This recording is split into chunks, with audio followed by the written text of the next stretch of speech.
नहीं, मेरी लड़की ने सुसाइड कर दिया है, ये खबर आई है। हाथ जोड़ती रही माँ बाप, हाथ जोड़ते रहे, हमें एक बार दिखाओ, हमारी बच्ची का मुंह एक बार दिखाओ।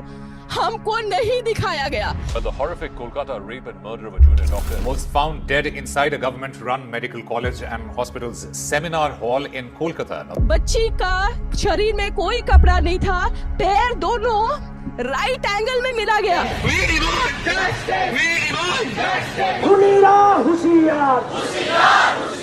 चश्मे को कूटा गया, जिसकी वजह से आंखों से खून निकल गया। स्वागत है आपका हमारे चैनल हिंट इंडिया पर। दोस्तों, कोलकाता में जो हुआ है, इससे केवल डॉक्टर्स ही नहीं, पूरा देश काफी शॉक्ड है। ये देश की पहली ऐसी घटना नहीं है।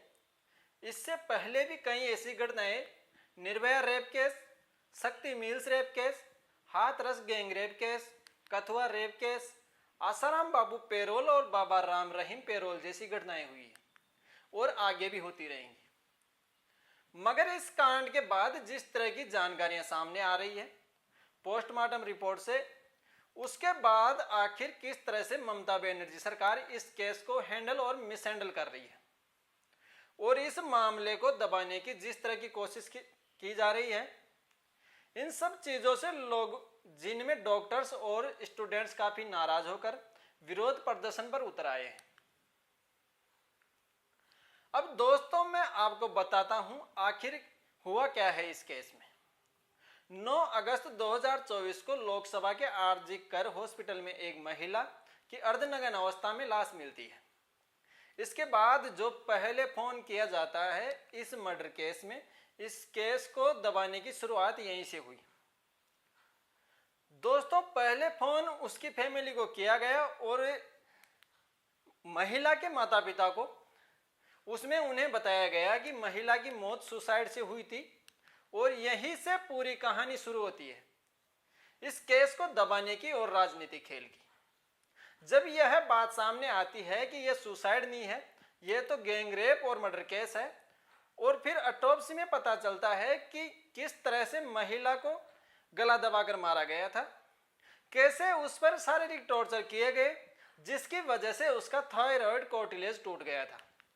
अब आप सोच सकते हैं, अगर किसी महिला का टॉर्चर करने से थायराइड कार्टिलेज टूट गया है तो यह कितना घिनौना और खतरनाक होगा। जिस तरीके से उसको टॉर्चर किया गया, यह इतना घिनौना था कि यह आप सुन नहीं पाएंगे। अब यह सब कोई राक्षसी कर सकता है, किसी नॉर्मल इंसान का यह काम नहीं है। महिला के प्रत्येक बॉडी पार्ट पर चोट के निशान थे और खून बह रहा था। इसके बाद जब कोलकाता पुलिस और प्रशासन पर दबाव बनाया गया तो छानबीन शुरू हुई और बॉडी के पास मिले एक ब्लूटूथ डिवाइस से एक आरोपी को पकड़ा गया। पुलिस ने जिस आरोपी को पकड़ा उसको कोई आरोपी मानने को तैयार ही नहीं है, और अगर हो भी सकता है तो ये अकेला नहीं हो सकता है। आरोपी का नाम संजय रॉय बताया गया है। मगर दोस्तों, ये जो संजय रॉय है, इसका बड़ा ही इंटरेस्टिंग कैरेक्टर है। दोस्तों, Sanjay Roy civic volunteer police है।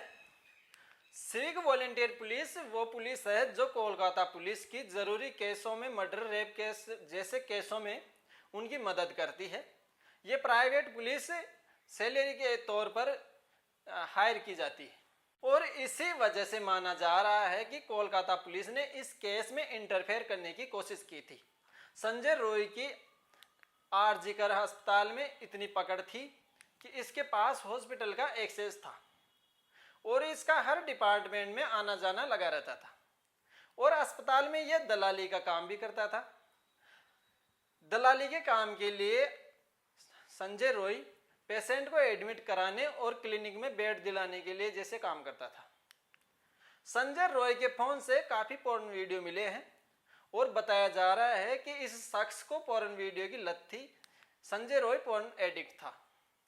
संजय रॉय 4 शादियां कर चुका है और इसके गलत व्यवहार की वजह से सारी शादियां टूट चुकी है। ममता बनर्जी सरकार ने इस केस को इतनी बुरी तरीके से फेस किया, इतनी बुरी रुचि दिखाई, जिसकी वजह से लोगों का आपा और भी खो गया है। इस केस को पश्चिम बंगाल सरकार कैसे सबूतों को दबाने की कोशिश कर रही है।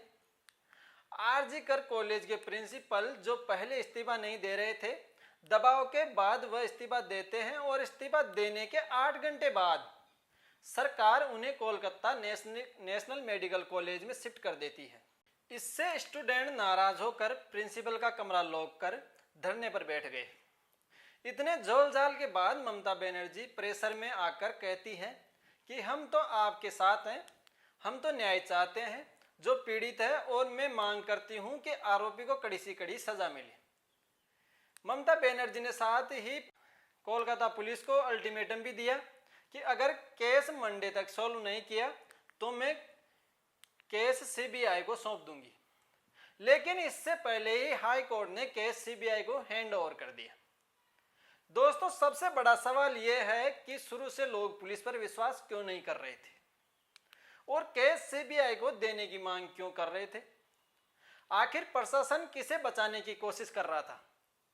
क्यों इस केस में जब पता था रेप मर्डर केस है तो क्यों इस केस में सुसाइड एंगल डालने की कोशिश की जा रही थी? यह सब सवाल शक की एक बहुत बड़ी वजह पैदा करते हैं। इस वीडियो में इतना ही। अगर आपको हमारी रिपोर्ट या वीडियो अच्छा लगा हो तो हमारे चैनल को सब्सक्राइब करें। धन्यवाद।